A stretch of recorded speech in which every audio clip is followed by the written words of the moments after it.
السلام عليكم ورحمة الله وبركاته. الحمد لله نحمده ونستعينه ونستغفره ونؤمن به ونتوكل عليه ونعوذ بالله من شرور أنفسنا وسيئات أعمالنا. من يهده الله فلا مضل له ومن يضلل فلا هادي له وأشهد أن لا إله إلا الله وحده لا شريك له وأشهد أن محمدا عبده ورسوله. أما بعد، فقد قال الله تعالى في كلامه تنزيل: أعوذ بالله من الشيطان الرجيم. لقد جاءكم رسول من أنفسكم عزيز عليه ما عنتم حريص عليكم بالمؤمنين رؤوف رحيم. فإن تولوا فقل حسبي الله لا إله إلا هو عليه توكلت وهو رب العرش العظيم. அளவற்ற அருளாளனும் நிகரற்ற பேரன்புடையனுமாகிய எல்லாம் வல்ல அல்லாஹ் ஜல்ல ஷானஹு வ தஆலாவுடைய திருப்பெயரால் அன்பிற்கும் மதிப்பிற்கும் உரித்தான அருமை சகோதரர்களே, இந்த அமர்வில் அல்லாஹ் ரப்பல் ஆலமீன் நமக்கு வழங்கிய தீனுல் இஸ்லாம் அது எவ்வாறு இந்த மக்கள் மத்தியிலே சொல்லப்பட்டது, அதற்காக உழைத்தவர்கள் செய்த தியாகங்கள், சிந்திய இரத்தங்கள், அவர்களுடைய இழப்புகள், இவற்றுக்கெல்லாம் ஒரு முன்மாதிரியாக, ஒரு முன் உதாரணமாக திகழ்ந்தவர்கள் நம்முடைய உயிரினும் மேலான நபிகள் பெருமானார் ஸல்லல்லாஹு அலைஹி வஸல்லம் அவர்கள். அவர்களிடத்திலே பாடம் பயின்ற சஹாபாக்கள் நபி ஸல்லல்லாஹு அலைஹி வஸல்லம் அவர்களை பின்பற்றி அடியொற்றி அவர்கள் வகுத்து தந்த பாதையிலே இந்த தீனுல் இஸ்லாத்தை வளர்த்து நம் வரை கொண்டு வந்து சேர்த்திருக்கிறார்கள். இந்த அருமையான சகோதரர்களே, தீனுல் இஸ்லாத்தை பரப்புவதில், இந்த இஸ்லாத்திலேயே அல்லாஹ்வுடைய செய்திகளை மக்கள் மத்தியிலே எடுத்து வைப்பதில், இந்த உலகத்தில் நபி பெருமானார் ஸல்லல்லாஹு அலைஹி வஸல்லம் அவர்களை மிஞ்சி இந்த உலகத்தில் யாரும் கிடையாது. அவர் எவ்வளவு பெரிய தியாகம் செய்திருந்தாலும். ஏனென்றால் ரசூல் ஸல்லல்லாஹு அலைஹி வஸல்லம் அவர்கள், நன்றாக உங்கள் மனதிலே பதிய வைத்துக் கொள்ளுங்கள், 40வது வயதில் அவர்கள் நபியானார்கள்.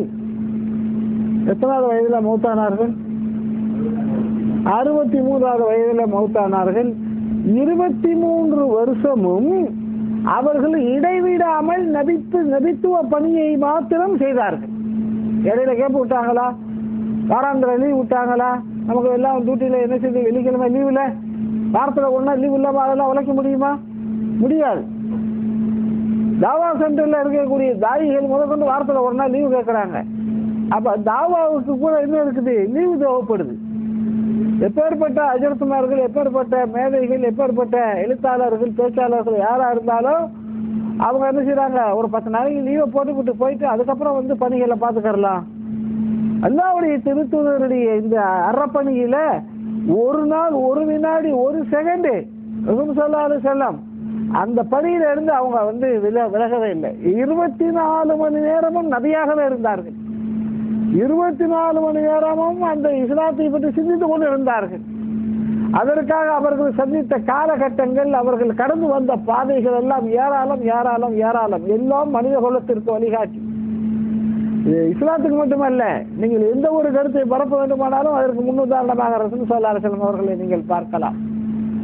அப்படி அவர்கள் கடந்து வந்த பாதையில ஒரு கட்டத்தை பற்றி நாம் இப்போது இன்ஷா அல்லாஹ் முடிந்தவரை சுருக்கமாக பார்க்க இருக்கிறோம்.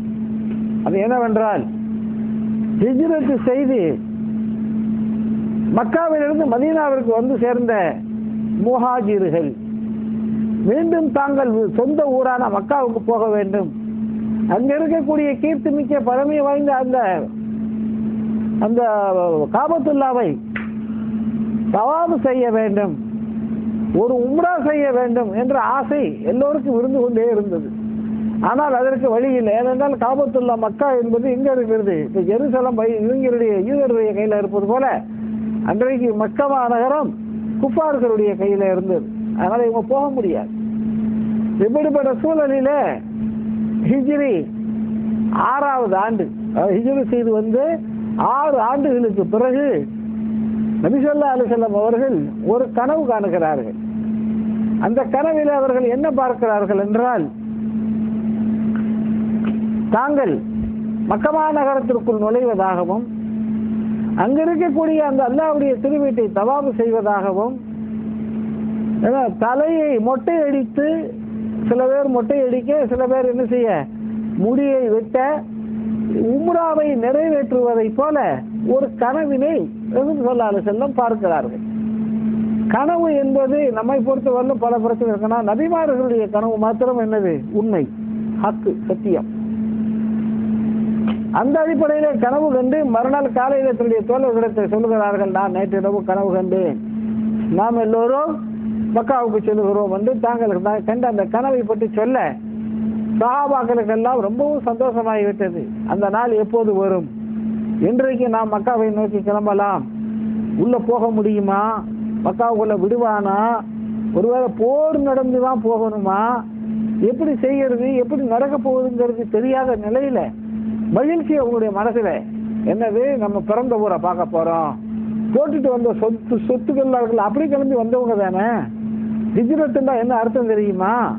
ஹிஜ்ரத் என்றால் இவர்களெல்லாம் எதை விட்டு விட்டு வந்தார்களோ அவைகளெல்லாம் மறுபடியும் இவர்கள் போனால் இவர்களுக்கு சொந்தம் இல்லை, அதுக்கு பேர் தான் ஹிஜ்ரத். எப்படி ஒரு வீடு வாசா தோப்பு துறவெல்லாம் விட்டுட்டு வந்தாங்கல்ல, விட்டுட்டு வந்தா அது முடிஞ்சு போச்சு, அதோட திரும்ப மறுபடியும் இவங்க மக்காவில் போய் இந்த இருக்கு இதே வீடுலாம் சொல்லக்கூடாது, அதை முற்றிலுமாக தியாகம் செய்து விட வேண்டும், இதுக்கு பேர் தான் ஹிஜ்ரத். அப்ப ரசூல் அது சஹாபாக்கள் அந்த ஆவலில் இருக்கிறார்கள். திடீரென்று ஒரு நாள் ரசூல் ஸல்லல்லாஹு அலைஹி வஸல்லம் ஒரு வாரத்துக்குள்ளர ரசூல் ஸல்லல்லாஹு அலைஹி வஸல்லம் சொன்னார்கள், அருமை தோழர்களே, நாம இன்ஷா அல்லாஹ் நாம் இன்னும் ஒரு 4-5 நாளைக்குள்ளர நாம் மக்காவுக்கு கிளம்புகிறோம் அப்படின்னு சொன்ன உடனே அவங்களுக்கு எல்லாருக்கும், ஆண்கள் பெண்கள் எல்லாருக்கும் ரொம்ப சந்தோஷமாயிருச்சு. இந்த சூழ்நிலையில துல்காதா மாதம் ஒரு திங்கட்கிழமை அன்னைக்கு, ஹிஜ்ரி 6வது ஆண்டு துல்காதா மாதம் ஒரு திங்கட்கிழமை அன்னைக்கு, பிறையெல்லாம் தெரியல, வரலாறுல வரல, அன்றைக்கு ரசூல் ஸல்லல்லாஹு அலைஹி வஸல்லம் செய்றாங்க, மக்காவுக்கு பயணம் என்று அறிவித்து விட்டார்கள், நாளை கிளம்புறோம். அப்போ ஹதீஸ்ல ஏதோ வருது, ரசூல் ஸல்லல்லாஹு அலைஹி வஸல்லம் தன்னுடைய துணிமணிகளை எல்லாம் முதல் நாளே துவைக்கிறாங்க. எதுக்கு போட்டுக்கிட்டு போறதுக்கு, பயணம் இல்லை, 500 கிலோமீட்டர் போகணுமே, சும்மா இல்லை, மக்காவுக்கு போறதா இருந்தா அந்த அந்த காலத்துல வாகனம் வேணும், ஒட்டகம் வேணும், அதை பராமரிக்கணும், இவ்வளவு சரின்னு சொல்லி நபி தோழர்களான அந்த சஹாபாக்கள், ஆண்கள் பெண்கள் எல்லாம் ஒரு 1500 பேர் ரசூலுல்லாஹ்வோட கிளம்புகிறார்கள். எங்க மக்காவு.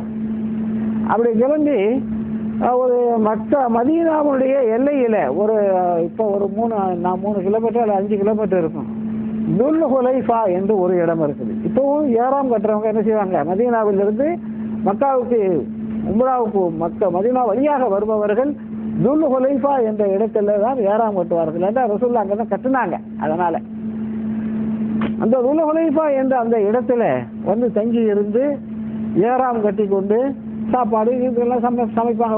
கூடமா கூடாரம் அடிச்சு அங்க தங்குறது, 15 பேர் இங்க தங்கி இருப்பாங்க, ஒவ்வொரு குரூப்பா ரசூலுல்லாஹ் ஒரு பக்கத்துல தங்கி இருப்பாங்க. செய்திகளை சொல்லணுமா இருந்தா ஒரு தூதர் மூலமா அப்படி செய்திகளை எல்லா கூடாரங்களுக்கு சொல்லுவாங்க.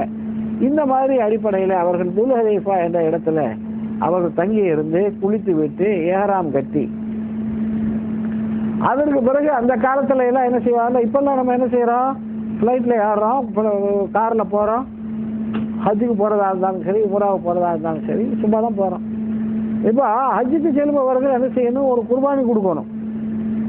அந்த மாதிரி ரசூலுல்லாஹ் என்ன செய்யறாங்கன்னு கேட்டா, குர்பானிக்காக அந்த காலத்துல என்ன செய்வார்கள் என்றால், அங்க போயெல்லாம் தேடி வாங்க முடியாது, கிடைக்காது, எத்தனை பேர் கிடைக்கும். அதனால வீட்டுல இருந்து கிளம்ப போகும்போதே இவங்களுடைய வாகனம் அதோட என்னது, ஒரு ஒட்டகம் இல்லைண்டா ஒரு மாடு இல்லைண்டா ஒரு ஆடு, இதையும் கையில சேர்த்து பிடிச்சிக்கிட்டே போவாங்க. அதுக்கு இற காட்டி அதுக்கு தண்ணி கொடுத்து அதையும் சேர்த்து கூட்டிட்டு போவாங்க. அப்படி போகிற போது அந்த காலத்துல ஒரு வழக்கம் இருந்தது. அது என்னவென்றால், அது எதெல்லாம் குர்பானிக்கு என்று கொண்டு போகிறார்களோ அதற்கு ஒரு மாலை போடுவார்கள். அதாவது ஒரு செடி கொடியில அப்படி பின்னி போடுறது. சில பேர் வேற ஏதாவது அடையாளம் விடுவார்கள். இந்த அடையாளத்தை பார்த்தால் பார்ப்பவர்கள் தெரிந்து கொள்வார்கள், இது அல்லாஹ்வுக்காக நேர்ச்சி செய்யப்பட்டது. இது குர்பானிக்காக கொண்டு செல்லப்படக்கூடியது என்று பார்ப்பவர்கள் தெரிந்து கொள்வார்கள். அந்த மாதிரி அவர்களுடைய ஆடு மாடு ஒட்டகங்களுக்கு மாலையிட்டு பிறகு என்ன செய்கிறார்கள், அங்கிருந்து கிளம்பி வருகிறார்கள். அப்படி கிளம்பி வருகிற போது மக்காவில் உள்ள நிலை என்ன, மக்காவில் இருக்கக்கூடிய அந்த குறைசி தலைவர்கள்லாம் ஒரு அவசர ஆலோசனை கூட்டத்தை போடுகிறார்கள். முகமது வருகிறார், அவரோட 1000 பேர் வருகிற 1500 பேர் வருகிறார்கள். என்ன நோக்கத்தில் வருகிறார்கள் என்று தெரியவில்லை.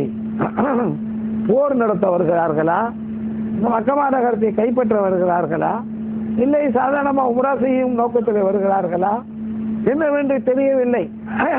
வேணாம் தெரியாது, மோரை போட்டு குடிக்கிறேன்னா. அப்ப அவர்களுடைய அந்த ஆலோசனை கூட்டத்தில் ஒரு முடிவு எடுத்தார்கள், யாராவது போய் பார்த்துக்கிட்டு வாங்க. அங்க இருந்து ஒருத்தர் நினைக்கிறாரு வர்றாரு, வந்து பார்த்துட்டு போய் சொல்றாரு, எல்லாருக்கும் குர்பானி பிராணியோடு வருகிறார்கள், யாரிடத்திலையும் ஆயுதங்கள் கிடையாது, போர் ஆயுதங்கள் கிடையாது, சும்மா சின்ன சின்ன ஆயுதங்கள், பயணத்துக்கு ஒரு கத்தி கத்திரி நகவெட்டி இந்த மாதிரி வச்சிருப்போம், இந்த மாதிரி சின்ன சின்ன வகைகள் தான் இருக்கிறது, பெரிய ஆயுதங்கள் ஒன்றும் கிடையாது என்ற தகவல் மக்கா குறைஷிகளுக்கு போகிறது.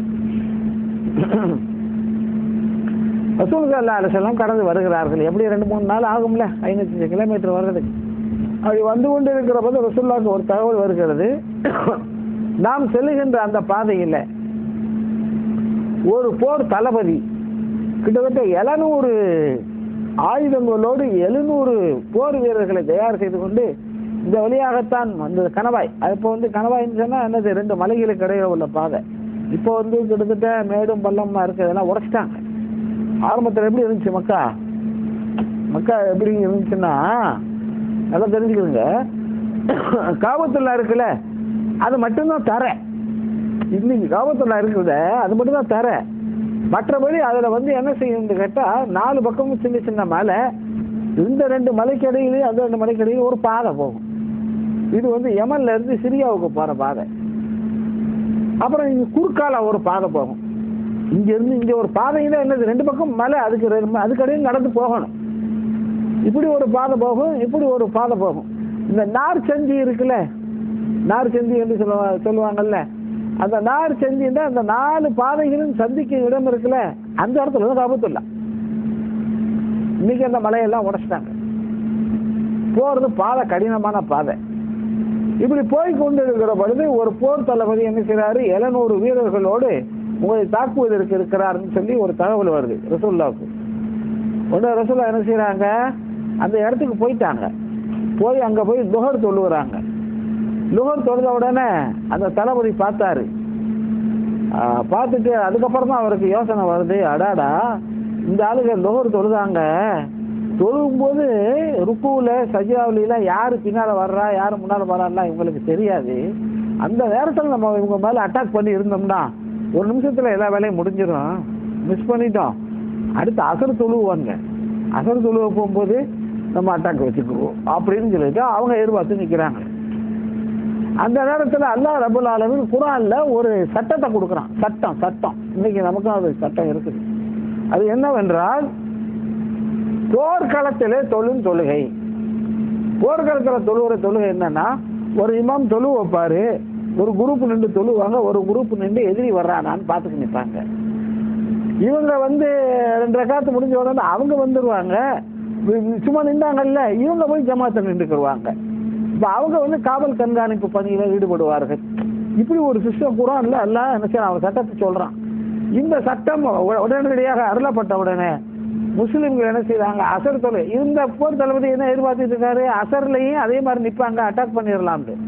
ஆனா சட்டத்தை அல்லாஹ் இப்படி கொடுத்த உடனே அவரால் ஒரு செய்ய லுஹருக்கு வேற மாதிரி நின்றாங்க, இப்ப வேற மாதிரி நிற்கிறான், கண்காணிச்சுக்கு நிற்கிறாங்களே அப்படின்னு அவர் பின்வாங்கி சரி இந்த செய்தியை நம்ம மக்காவில் உள்ளவங்களுக்கு போய் சொல்லுவோம். அவர் படைகளோடு திரும்பி போனார். அந்த போர் தளபதி யாருன்னு கேட்டீங்கன்னா அவர் தான் பிற்காலத்தில் மிகப்பெரிய சாம்ராஜ்யத்துக்கு வித்திட்ட தளபதி ஹாலித் இப்னு வலீத் ரலியல்லாஹு தஆலா அன்ஹு. அப்ப அவர் என்ன செய்றாரு, இஸ்லாத்துக்கு வரல, அவர் காஃபிர் படையில தளபதியாகவும் இருந்தார் ஹாலித் இப்னு வலீத். அதுக்கப்புறம் என்ன செய்றாங்க, ரசூல் ஸல்லல்லாஹு அலைஹி வஸல்லம் வேறு பாதை வழியாக அந்த அப்படின்னு ஹுதைபியா என்று ஒரு இடத்துல ரசூலுல்லாஹ் தங்குறாரு. அங்க ஒரு கிணறு இருக்குது, தண்ணி எங்க இருக்குது அங்கே தான் தங்குவாங்க. அப்போ வந்த உடனே சஹாபாக்கள் தாகத்துல வர்றாங்க. வந்த உடனே அவங்க மட்டும் இல்லை, அவங்க ஒட்டகம், அவங்க கொண்டு வந்த ஆடு மாடு, அவங்க பிராணி எல்லாத்துக்கும் தண்ணி சரக்கு வர்றாங்க. 5 நிமிஷத்துல கிணத்துல தண்ணி காலி. விஜயபாரெல்லாம் தவிச்சுட்டு நிற்கிறாங்க, தண்ணி இல்லையா எல்லாரும் நினைக்கிறாங்க. தன்னுடைய அம்பரா துணி தான் யாராவது சொல்லுங்க பார்ப்போம், கேள்விப்பட்டிருக்கிறீங்களா? அம்பரா துணி. இலக்கியங்கள் படிச்சதில்லை, போர்கள் படிச்சதில்லை, பழைய கால தமிழ் போர்கள்லாம் யாருக்கும் தெரியாத ஒன்று. அம்புகளை பின் அதை சொருகி வைத்திருப்பார்கள். சரக்குன்னு அதுல இருந்து ஒரு அம்பு எடுத்து வில்லுல என்ன செய்வாங்க, நான் சொன்னா அந்த நூல் இருக்குல்ல, அதுல கொடுத்து எதிரி மேல பாய்ச்சுவது. அந்த ஈட்டிகளை சேமித்து வைக்கக்கூடிய அந்த சின்ன பை மாதிரி இருக்கும், முதுகுல தொங்க வச்சிருப்பாங்க. அதுக்கு பேர் தான் என்னது, அம்பரா துணின்னு சொல்றது, தெரிஞ்சுக்கிறங்க. அதுல இருந்து ஒரு அம்பை உருவிய ரசூலுல்லாஹ் என்ன செய்யறாங்க, இதை கொண்டு போய் இந்த கிணத்துக்குள்ள போடுங்கிறாங்க. அந்த அம்பை கொண்டு போய் சஹாபாக்கள் கிணத்துக்குள் போட்டார்கள். ஊற்றெடுத்து தண்ணீர் பொங்கி வெளிந்தது, ஆர்டிசிஎன் ஊற்று மாதிரி. சஹாபாக்கள் எல்லாம் தண்ணி குடித்தார்கள், கால்நடைகளுக்கு புகட்டினார்கள். அங்க தங்கி இருக்கிற பொழுது மக்காவில் என்ன நடக்குது, இந்த ஆளுகிட்ட போய் முகமது அவருடைய ஆளுகிட்ட போய் நம்ம முதல்ல போய் பேசுவோம் அப்படின்னு ஒருத்தர் அனுப்பி விடுறாங்க. வந்தாலும் சொல்றான், நீங்க இந்த மாதிரி வந்திருக்க கூடாது அப்படி இப்படின்னு பேசுறான். அதோட என்ன செய்றாங்க, ரசூலுல்லாஹ் வரும்போதே சொல்றாங்க, இவன் ஒரு மோசமான ஐயவஞ்சகன், முன்னா நம்பர் முனாஃபிக்கு, இது கெட்டவன் அப்படின்லாம் சொல்றாங்க. அவன் அதே மாதிரியே வந்துட்டு போயிட்டான். போய் அங்க போய் என்ன செய்யறான், சொன்னேன் முகமது ஒத்துக்கிற மாட்டேங்கிறாரு அப்படின்னு சொல்லி சொன்னான். உண்மைதான் சொன்னான். அடுத்து என்ன செய்யறாங்க, ரசூலுல்லாஹ் உருவான்னு ஒருத்தர் அனுப்புறாங்க. இது அந்த காபிர்கள், காபிர் வர்றாரு, அவர் பேரு உருவா. இந்த உருவா என்பவர் வர்றாருந்தவொடனே ரசூலுல்லாஹ் சொல்றாங்க, இப்படி வர்றவர் நல்ல மனுஷன்,